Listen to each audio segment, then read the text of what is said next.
आज त उठ्ने बित्तिकै सोचेको थिएँ एकछिन आराम गर्छु, तर मलाई घरले बोलाएको जस्तो लाग्यो। बहिनी सपना नदेख उठेर काम गर भनेर। गुड मर्निङ साथीहरू। अनि मेरो चाहिँ प्राय भगवानकै नामबाट सुरु हुन्छ दिन। अनि पूजासुजा भ्याइसकेपछि म घरको सरसफाइ भ्याउँछु। अनि त्यसपछि गाईलाई पानी दिने, बाख्रालाई पिठो दिने, उसलाई घाँसहरू हालिदिने गरी भ्याइसकेपछि म लाग्छु चिया खान।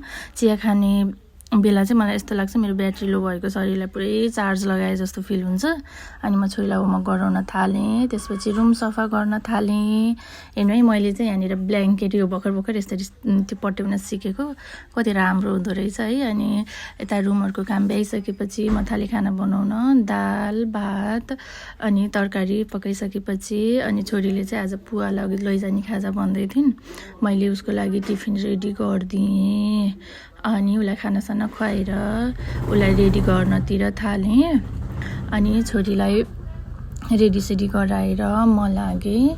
अब बसमा हाल्दिनँ, छोरीलाई बसमा हालेर आइसकेपछि अनि म चाहिँ खानासाना खान थालेँ। आजलाई यति नै।